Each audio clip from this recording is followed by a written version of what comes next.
대통령 선거를 2달 앞둔 2022년 1월 7일 윤석열 국민의힘 후보의 페이스북에 단 7글자 게시물이 올라왔습니다. 여성가족부 폐지. 이제 여가부는 시대적 소명을 다 했고 새로운 방식으로 우리가 불평등과 차별에 대응해야 된다 이렇게 말씀드렸습니다. 갑자기 등장한 한 줄짜리 공약의 파장은 컸습니다. 이준석 전 대표와 갈등으로 떨어진 2030 남성층의 지지율이 반등했고 대선 승리로 이어졌습니다. 1년 반이 지난 지금 한국의 성평등 수준은 세계 100위권 밖으로 밀려났습니다. 세계경제포럼이 발표하는 성격차 순위에서 한국은 한꺼번에 6계단이 떨어져 146개 나라 가운데 105위를 기록했습니다. This is where, despite very heavy investments in women's education, there isn't as much opportunity for them to participate economically. 힘차게 시작해 보겠습니다. 올해 세계 여성의 날 기념식. 성평등을 행해 존칭하라. 이날 김현숙 여성가족부 장관은 올해 성평등 걸림돌로 선정됐습니다. 한국여성단체연합은 성차별 구조에 대한 무지와 무책임이 선정 이유라고 밝혔습니다. 그걸 없애겠다는 언급이 가져온 파급 효과가 엄청나게 컸다고 생각을 합니다. 국가가 더 이상 여성 정책을 중요하게 생각하지 않는다는 뜻이거든요.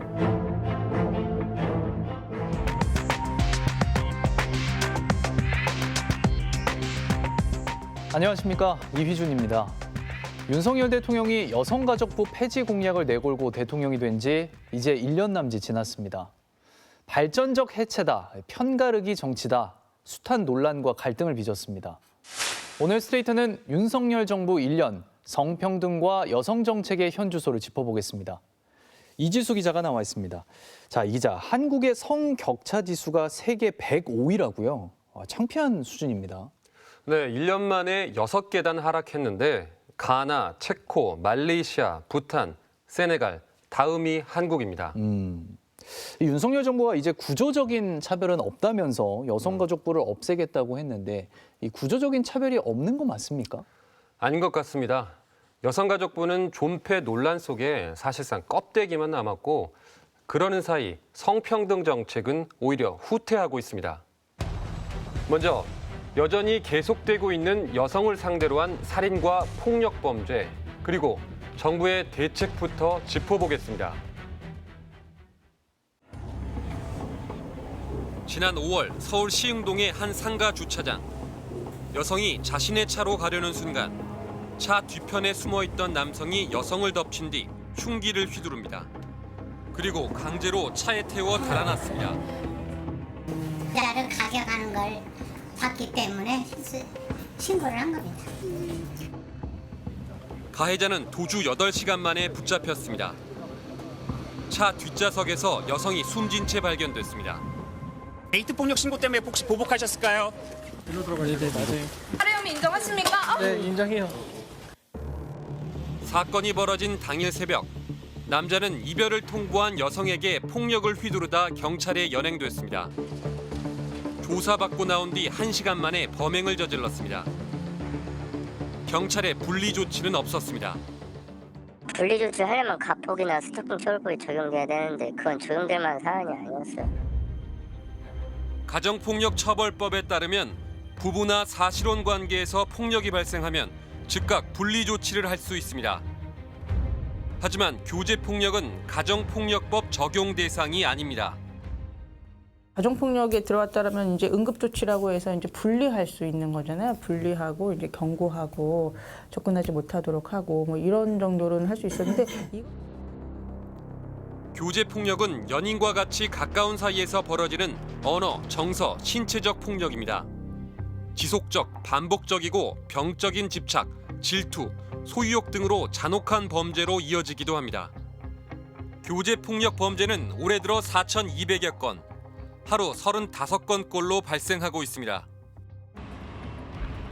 미국은 30년 전 이미 교제폭력 처벌법을 만들었고 영국과 일본은 10년 전 연인관계 폭력도 가정폭력법으로 다루도록 법을 바꿨습니다. 윤석열 대통령도 후보 시절 법을 바꾸겠다고 공약했습니다.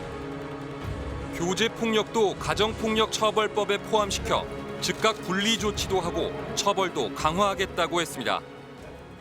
연인 간 폭력 피해자를 보호하기 위한 제도를 만들겠습니다. 혼인신고 여부와 관계없이 교제 중에 발생한 폭력의 피해자를 보호하겠습니다.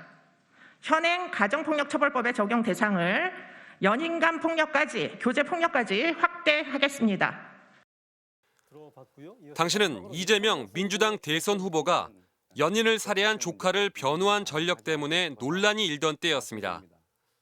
이렇게 여성 인권을 무참히 짓밟으시면서 페미니즘 운운을 하시고 만약에 이런 분이 이 나라의 지도자가 되신다면 과연 젊은이들이 이 아이를 낳고 싶은 그런 나라가 되겠습니까?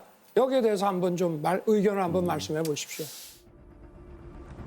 하지만 대선이 끝나자 이 얘기는 슬그머니 사라졌습니다.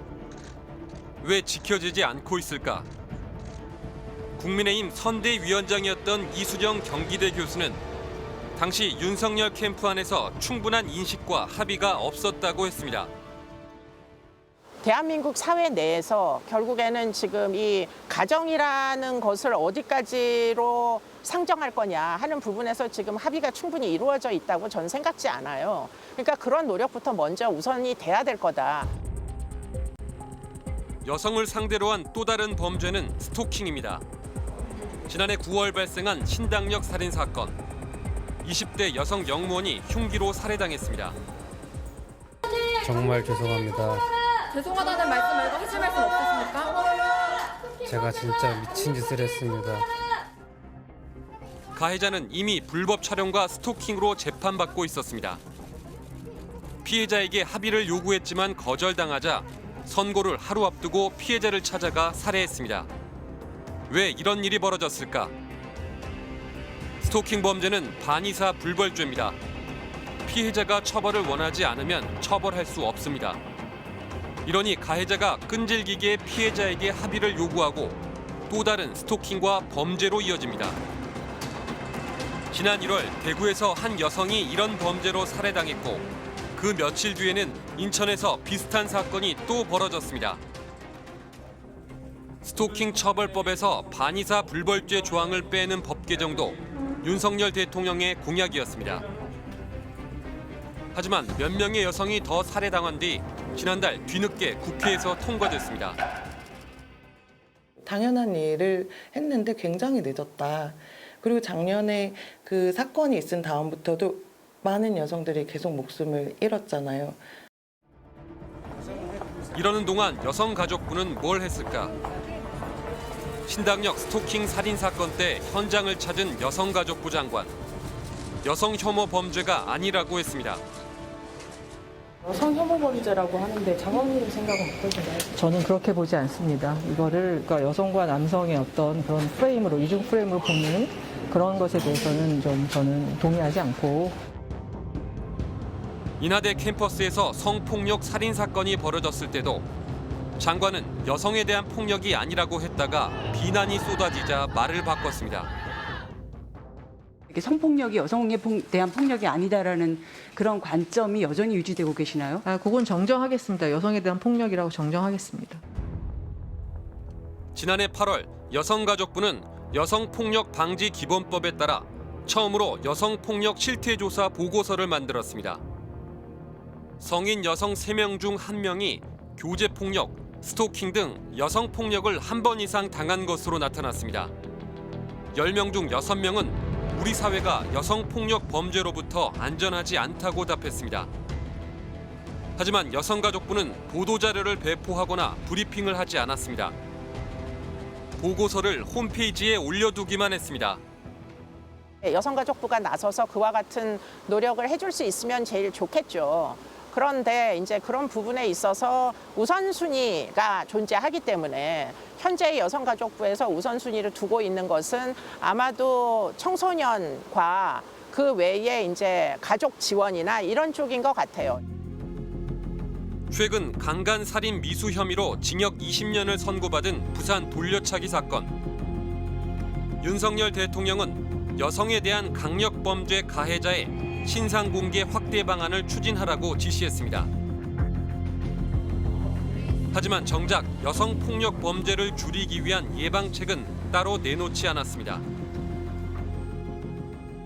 여성에 대한 폭력을 결국 근절시키겠다. 그래서 누군가에게 살해당하는 사건만은 정말 줄이겠다. 이런 것이 정말 목표라면은 그 원인을 분석을 해야 돼요. 근본적으로 해결하려는 노력이 없고 사건이 일어나면 마치 국가가 가해자를 응징하겠다라는 제스처를 한 것이 저는 이것을 계속 일어나게 하는 요인이라고 생각해요. 담당 장관부터 여성 폭력이 아니라고 말하는데 무슨 제대로 된 대책이 나올 수 있을지 걱정입니다. 네, 이미 1993년 유엔 총회에서 여성폭력 철폐 선언문이 결의됐습니다. 유엔은 여성폭력을 여성에게 신체적, 성적, 심리적인 피해나 고통을 불러오는 모든 종류의 젠더에 기반한 폭력이라고 정의했습니다. 이미 30년 전에 유엔이 결의한 건데 담당 장관은 모르는 겁니까? 참. 자, 한국의 성격차 지수가 세계 최하위 수준이라고 했는데 육아 문제도 영향이 컸을 것 같아요. 좀 어떻습니까? 네, 윤석열 대통령은 지난 3월 육아는 국가 책임이라고 말했습니다. 하지만 정작 내놓은 정책은 이런 말과 거리가 있어 보입니다. 돌봄 같은 복지까지 시장에 맡기자는 정책들이 나오고 있습니다. 걸음마 해봐. 걸어가 보세요. 우와, 우와, 우와. 이제 막 걷기 시작한 15개월 아기. 엄마랑 하루 종일 붙어 있습니다. 놓지 마. 무서워. 남편은 한 8시쯤 퇴근하니까 그때까지 부모님도 다 멀리 사셔가지고 도움 받기가 좀 힘들어요. 밤에도 쉬기 힘듭니다. 잠을 처음에는 하도 못 자고 처음에는 조금 산후우울증 같은 것도 한 10개월쯤에 있어가지고 과호흡 증상도 조금 오고 좀 체력적으로 많이 부족하다는 게 이제 몸으로 증상이 나타나더라고요. 엄마는 프리랜서 일러스트레이터로 일합니다. 최근 일이 많아져 일주일에 한 번 5-6시간 정도 민간 돌봄 도우미를 부릅니다. 한 달에 많게는 50만 원 정도 듭니다. 공공 아이 돌보미 서비스도 있지만 신청자가 몰려 이용이 쉽지 않습니다.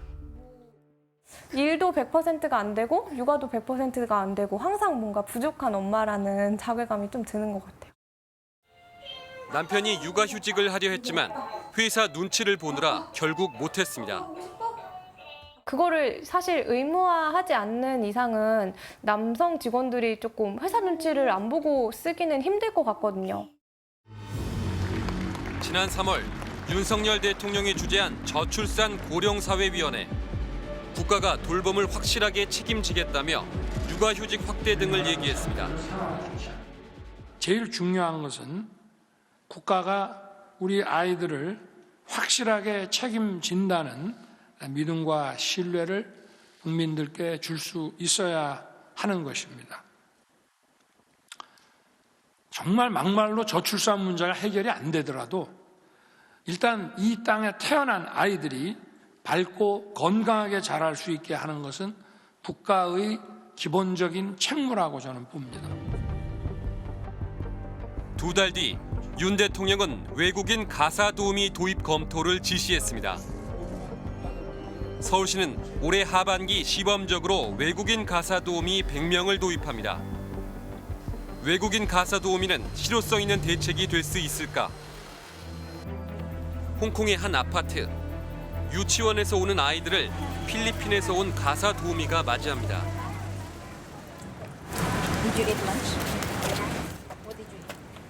비냐 씨는 7년째 홍콩의 한국인 가정에서 일하고 있습니다. So because I'm a mother already, so I already chose to work abroad as domestic helpers so I can support my son and also my family. 아이들 엄마는 덕분에 육아 부담을 많이 덜었다고 합니다. 비냐 씨 같은 가사 도우미는 홍콩에 30만 명이 넘습니다. 하지만 결과적으로 이 정책은 출산율을 높이는 데 도움이 안 됐습니다. 홍콩의 합계 출산율은 0.76명. 한국과 비슷한 전 세계 최저 수준입니다. 홍콩에 이어 같은 제도를 도입한 싱가포르 출산율도 1.03. 역시 꼴찌 수준입니다. 저출산은 이런 대책으로 해결할 수 없는 훨씬 복잡한 구조적 문제라는 뜻입니다.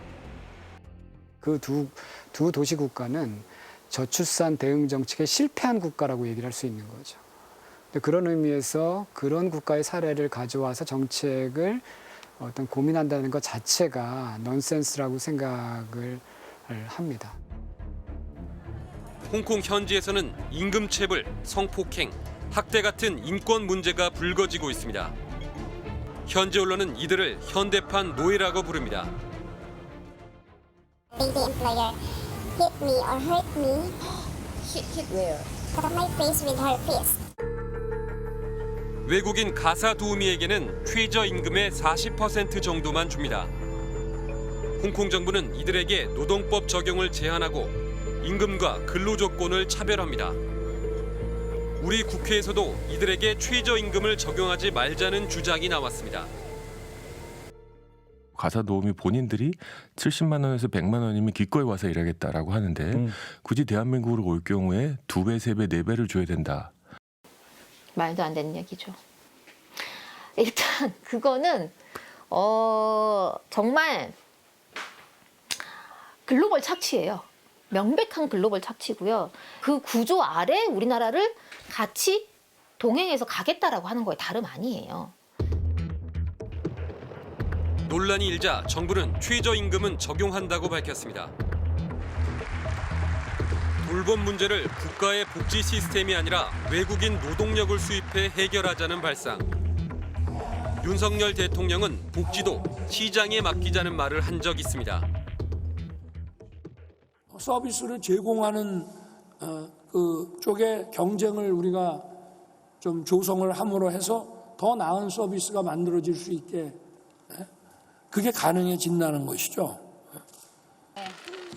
국가가 책임지겠다더니 결국 보육도 시장에 맡기자는 걸까? 돌봄을 굉장히 귀하고 중요하고 소중한 거라고 얘기를 하잖아요. 근데 첫 번째, 그 귀하고 소중한 돌봄을 외국인들에게 맡기고, 두 번째, 그 귀하고 소중한 돌봄을 최저임금도 안 주는 방식으로 해결하려고 한다는 게 과연 우리 사회에서 돌봄이라는 걸 어떻게 생각하는지를 그대로 보여주는 거다. 오민주 씨는 6살 아이를 특별한 어린이집에 맡깁니다. 보육교사들은 모두 정규직이고 전문성을 갖추고 있습니다. 장애 어린이와 비장애 어린이가 함께 지냅니다.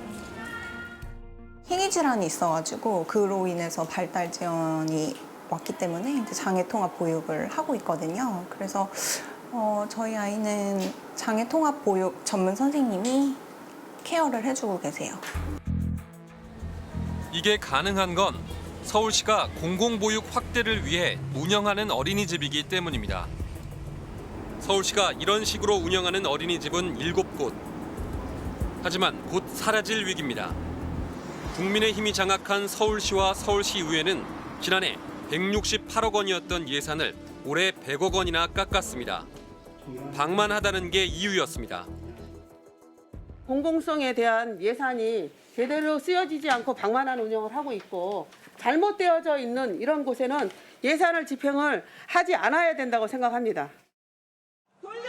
앞으로는 민간에 넘겨줄 수밖에 없습니다. 열악한 보육 현장은 아이들한테 약자들한테 다 피해가 고스란히 갈 것이라는 거 이미 전문가들이 다 말하고 있는 현실입니다. 보육 같은 복지를 민간 시장에 맡기면 어떤 일이 벌어질까? 부자들은 양질의 서비스를 시장에서 비싼 가격을 주고 구입하게 됩니다.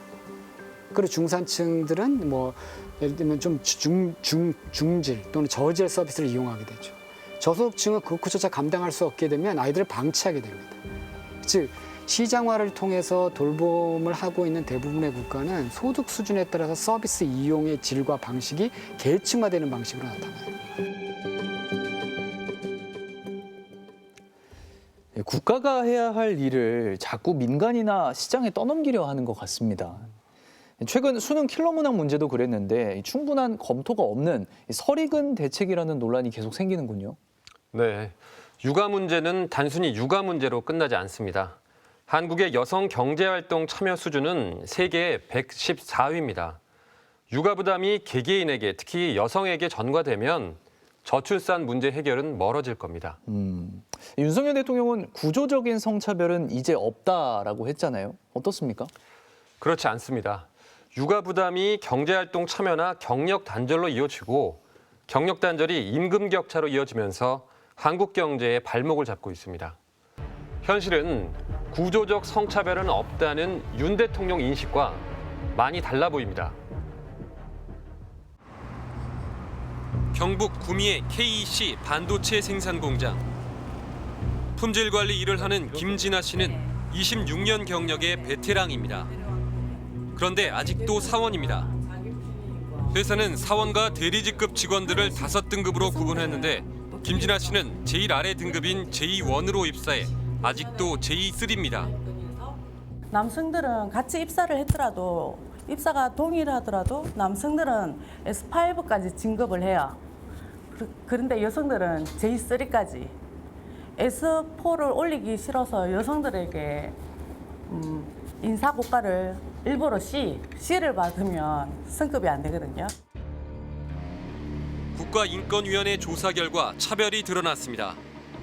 2010년부터 남성은 아예 입사 때부터 여성보다 한 단계 높은 J2로 시작했습니다. 생산직 여성 가운데 S등급은 한 명도 없었습니다. 하지만 남성은 20년이 넘은 경우 전원 S등급 이상이었습니다. 임금 차이도 컸습니다. S등급이 돼야 인상폭이 커지는데 여성은 S등급 승진을 안 시켰기 때문입니다. 정말 청춘을 다 바쳐서 회사에 다 해줬는데 잠도 안 자고 연장도 해가면서 밥도 안 먹어가면서 시킨 대로 다 했어요. 여성 직원들은 대표이사를 남녀 고용평등법 위반으로 고소했습니다. 하지만 검찰은 불기소 처분했습니다. 차별이 있는 건 맞지만 관행적으로 형성된 고정관념과 선입견 때문이니 대표이사가 능동적으로 차별한 게 아니라는 겁니다. 정말 너무 화가 나더라고요. 너무 억울하더라고요. 솔직히 국가인권위에서 남녀 차별이다. 그리고 법도 있잖아요. 법도 근로기준법도 있고 제6조에 보면 차별하지 말라, 성의 이유로 차별하지 말라고도 돼 있고. 민사소송도 제기했습니다. 법원은 회사가 여성 노동자 34명에게 500만 원씩 배상하라고 판결했지만 양측 모두 항소했습니다. 인권위 조사 이후 회사는 생산직 여성 직원을 1년에 2명에서 4명씩 S등급으로 승진시키고 있습니다. 하지만 남성에 비해 S등급은 턱없이 적습니다. KEC 측은 인권위 권고에 따라 객관적인 직무평가 시험을 치르고 있고 여성 관리자가 육성될 수 있도록 노력하고 있다고 해명했습니다. 처음에 문제제기 하셨던 분들은 여전히 같은 등급에서 계속 열심히 일을 하고 뭐 시험도 다 통과하고 하고 있는데도 여전히 승급이 안 되는 상태로 있거든요. 그래서 그렇다면 이분들에게 지금 성차별이 해소가 됐나? 그렇지는 않을 거라고 생각을 합니다. 서울의 한 대학병원 청소 노동자. 이달 월급은 204만 원입니다. 9년째 최저임금 수준입니다. 저희는 뭐 한 달 됐거나 뭐 몇 년이 돼도 다 똑같아요. 다 똑같아요. 시간 외 수당 이런 건 물론 있지만 그래도 최저임금만 저희가 받는 것 같아요. 그런데 걱정이 더 커졌습니다. 재계가 업종별로 최저임금을 따로 정하자고 나섰기 때문입니다. 누가 낮은 임금 받고 낮은 데서 일을 좋은 데만 많이 가고 나쁜 데는 그 나쁜 곳에는 누가 일을 하겠냐고. 윤석열 대통령은 후보 시절 최저임금을 업종별로 차등 적용하자고 했습니다. 급격한 최저임금 인상에 대해서도 지역별, 업종별 차등 적용에 대한 전향적인 검토가 이제 좀 시작이 되어야 할 것 같습니다. 문제는 이런 차등 적용이 남녀 임금 격차를 더 벌릴 거라는 점입니다. 제게는 숙박, 음식업 같은 형편이 어려운 업종은 최저임금을 더 낮게 정하자고 주장합니다. 이런 업종은 여성이 몰려 있습니다. 월급이 166만 원 이하인 저임금 노동자는 400만 명. 이 가운데 70%가 여성입니다. 올해는 도입하지 않기로 했지만 불씨는 계속 남아 있습니다. 업종별로 따로 지급을 하겠다고 했을 때 보통 여성의 노동이 그 사회적인 가치와 무관하게 저평가되는 경향이 있거든요. 그렇게 되면 여성 집중된 돌봄 서비스 분야의 임금이 오르지 못할 수가 있고, 이런 건 우리나라 그 지금 최악의 수준인 성별 임금 격차를 더 악화시킬 걸로 생각을 합니다. 무역회사를 다니던 박서혜 씨. 육아 때문에 회사를 그만뒀다 4년 만에 다시 취업 전선에 뛰어들었습니다.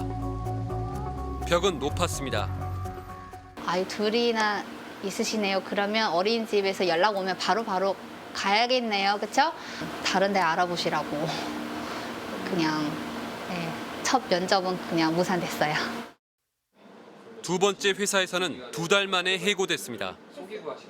연장 근무에 대해서 제가 안 된다고 말씀드렸어요. 아마 그때부터 대표님이 좀 더 다른 쪽으로 저를 지켜보다가 그것도까지 안 되니까 그냥 아예 정리하신 것 같긴 해요. 지금은 어린이집에서 회계 일을 합니다. 너무 억울한 거죠. 그러니까 일도 해야지 아이들 이제 학원비도 보태고 이제 집 대출도 다 해야 되는데 남편 혼자 가지고는 빠듯하잖아요, 사실은. 네, 그래서 그렇게 좀 약간 나름 열심히 준비하고 이제 다시 사회에 나가려고 시도를 하는데 받아주지 않으시니까 좀 그렇죠. 그래서 여성의 경력 단절 문제는 더 심해지고 있습니다. 경력 단절을 겪은 여성의 비율은 늘어나고 있고 다시 취업할 때까지 걸린 시간도 길어지고 있습니다. 고질적인 한국의 성차별 구조는 경제 성장률을 깎아먹고 있습니다. 한국 여성의 경제활동 참가율은 53%, 남성의 경제활동 참가율과 비교하면 20%포인트 낮습니다. 한국 여성의 경제적 참여와 기회는 전 세계 114위, 미얀마나 피지, 이슬람 국가인 쿠웨이트와 비슷한 수준입니다. 국제통화기금 IMF는 여성의 경제활동 참가율이 2035년까지 남성과 같아지면 GDP가 지금보다 7% 이상 성장할 거라고 전망했습니다. Gender equality goes hand in hand with macroeconomic and financial stability, can stimulate economic growth, boost private and public sector performance, and reduce income inequality. 개인들에게 떠넘겨진 육아, 구조적인 임금 차별, 그리고 경력 단절까지. 하지만 윤석열 대통령은 성차별이 구조적인 문제가 아니라고 합니다. 후보 시절 인터뷰에서 윤 대통령은 차별은 개인적 문제다. 남성이 약자일 수도, 여성이 약자일 수도 있다. 여성은 불평등한 취급을 받고 남성은 우월적 대우를 받는다는 건 옛날 얘기라고 했습니다. 전 세계적으로 이 성불평등은 현실이고 우리도 예를 들면 승진이나 급여나 보직이나 등등에서 엄청난 차별을 받고 있는 게 사실인데 이런 상황에서 정말 무책임한 말씀 아니냐. 그래서 제가 이 질문에는 말씀을 많이 드렸기 때문에 굳이 답변할 필요도 없고 다만 집합적인 남자, 집합적인 여자의 문제에서 개인 대 개인의 문제로 바라보는 것이 훨씬 더 피해자나 약자의 권리와 이익을 더 잘 보장해 줄 수 있다라는 말씀만 드리고요. 성차별이 결국 우리 경제의 잠재 성장률까지 깎아먹고 있는 거군요. 네, OECD가 지난달 경제 전망 보고서를 내놨는데 한국의 고질적인 성별 임금 격차를 지적했습니다. 그러면서 노동시장이 성평등해야 경제가 성장하고 경기 회복력이 강해진다고 강조했습니다. 이런 걸 보면 정부가 성평등을 위해서 해야 할 일이 정말 많을 것 같습니다. 그런데 여성가족부는 여전히 폐지 논란에 휩쓸려 있군요. 네, 단순히 부처 하나를 없애냐 마냐의 문제가 아닙니다. 여성 정책 자체가 있긴 한 건지 우려가 커지고 있습니다. 실제로 윤석열 정부 들어 정부 정책 곳곳에서 여성이라는 두 글자가 삭제되고 있습니다. 스타트업에 다니는 여성 직장인들을 위해 노무 상담을 해주는 유튜브 상담소입니다. 하나씩 답변드리. 잘 노는 직원이 일도 잘한다며 춤을 알려주겠다는 것을 빌미로 직원들을 강제로 껴안는 거예요. 그럼 신고할 때 제가 직접 가야 되나요? 아니요. 고용노동부 홈페이지에 들어가시면 온라인으로 또 접수가 가능합니다. 이 사업은 지난해 여성가족부가 지원하는 버터나이프 크루 사업에 선정됐습니다. 버터나이프, 칼로 빵에 버터를 바르는 것처럼 성평등 문화를 넓게 퍼뜨리는 사업입니다. 2019년부터 4년째 여성가족부가 선정해 한 사업당 600만 원을 지원했습니다. 김현숙 여성가족부 장관이 직접 축사도 했습니다. 지난 몇 년간 버터나이프 크루 청년들이 활동해왔던 양성평등과 마음돌봄 분야에 더불어 올해 신설한 젠더 갈등 완화, 공정한 청년 일자리 환경 조성 분야가 특히 중요해진 이유입니다. 그런데 축사 닷새 뒤 여가부가 전면 재검토를 결정했습니다. 권성동 국민의힘 당시 원내대표가 페이스북에 글을 올렸습니다. 권 대표는 지원 대상이 페미니즘에 경도됐다. 여가부 장관과 통화해 해당 사업의 문제점을 전달했다고 했습니다. 남녀 갈등을 오히려 부추긴다는 이유로 결국 사업은 백지화됐습니다. 그냥 사업이 중단된 게 아니라 시민들의 이런 자유로운 활동들을 막았다라고 저는 생각이 좀 들었어요. 이 사업에 대해서 얼마나 좀 들여다보고 이 사업이 하려고 하는 바를 이해하고 있는지. 지난 1월 여성가족부가 형법상 강간죄 구성 요건을 폭행 협박에서 동의 여부로 개정하는 법 개정에 나서겠다고 발표했습니다. 비동의 간음죄, 피해자가 동의하지 않았다면 폭행과 협박이 없더라도 성범죄로 처벌할 수 있는 제도입니다. 영국, 독일, 스웨덴에 이어 미국도 캘리포니아 등 10개 주가 동의 없는 성관계를 처벌합니다. 유엔도 2018년 한국에 도입을 권고했습니다. 여성가족부는 9년째 법 개정을 추진해왔습니다. 여러 차례 관계 부처와 협의 과정을 거쳤습니다. 그런데 법무부가 즉각 제동을 걸었습니다. 반대 취지의 검토 의견을 제시했고 개정 계획도 없다고 했습니다. 권성동 의원도 페이스북에 무고당할 가능성이 있고 동의 여부를 무엇으로 확증할 수 있냐고 주장했습니다. 여가부는 불과 9시간 만에 발표를 뒤집었습니다. 성폭력을 제대로 처벌하기 위해서라도 항법이 개정되어야 되는 것도 맞지만 또 한편으로는 명확하게 국제 기준에도 퇴행하는 입장을 지금 정부가 노골적으로 밝히고 있어서 굉장히 심각하게 생각하고 있죠. 여성가족부는 여전히 존폐 위기에 처해 있습니다.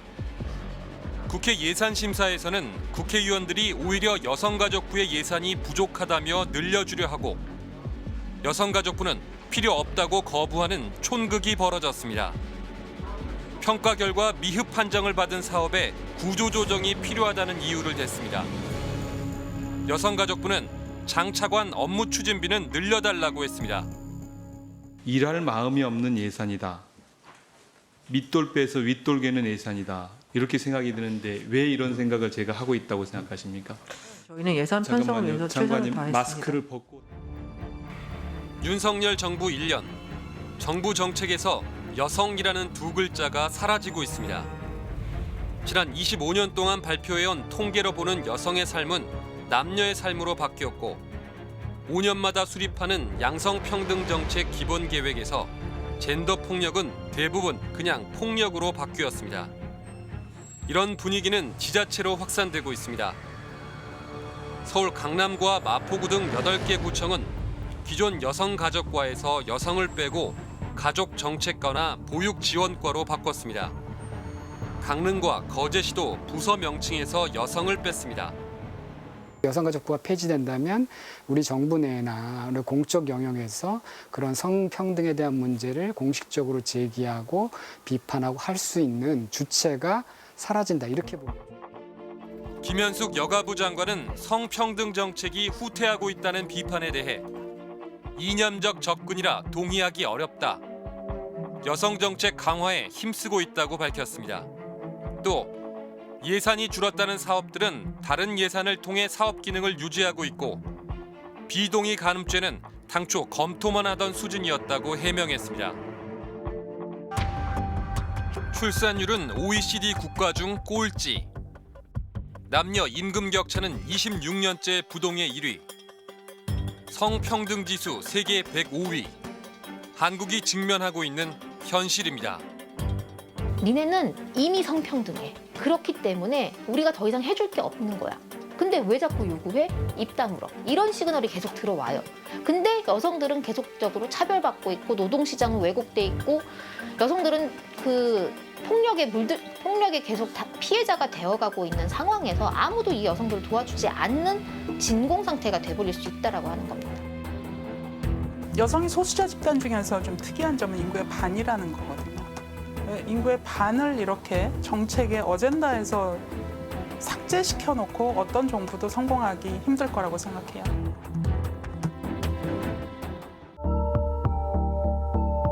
교육도 마찬가지지만 저출산이나 성평등 정책도 정치적 계산으로 접근해선 안 될 겁니다.